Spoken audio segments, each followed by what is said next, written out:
I'm going to have a look at this case, which I know is a little girl who has had a fairly horrendous past, with her mother dying through a drugs overdose. She went to live with her grandparents, and then her grandfather died last December, which made the household unstable. Grandmother was struggling, but didn't want to ask for help because of fear of losing her granddaughter. Following identification through OneView, they are now receiving some financial support, early help support, and some bereavement counselling from an external agency. I'm going to click the OneView button to get some more information.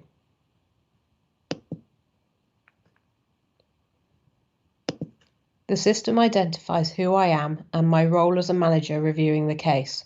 I will be able to see the whole case, but if I click different roles, I will only see the level of detail relevant to that role.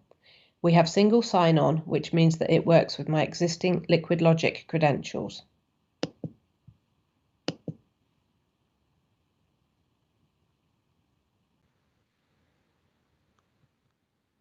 I can see Emily and her grandmother and grandfather who has died, and I can see all the system references, which is useful for talking to partners.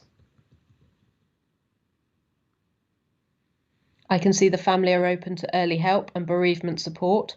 Good, I can see the workers' details. That will be helpful to speak to the person who knows Emily and is working with her. I can see there have been some financial pressures and work has been done by housing support. This all came about from discovering the family were in crisis following the death of Grandad and the changes that made to their financial situation.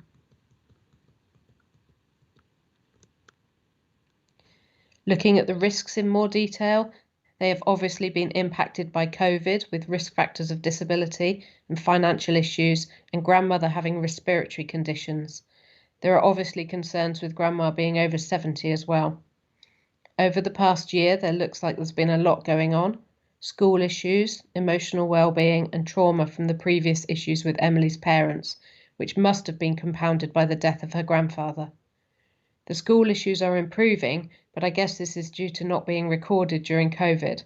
I'll keep an eye on that. Early help will be putting in place support for the first weeks back at school.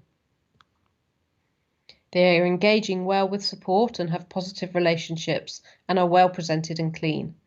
Ongoing grey areas are historic trauma and home environment, maybe the housing situation. There is obviously an issue with council tax debt that is getting worse at the moment. A bit of background. Previously DV recorded, but not recently, and it looks like it was witnessed by Emily. The family are well known to Children's Services previously from the death of Emily's mother and the transfer of her care to grandparents. Lots of contacts raised by all agencies in the past, so lots of visible distress that professionals have noticed. Looking at the chronology, this is really helpful, seeing all the partnership information instead of just the Children's Services history in one place.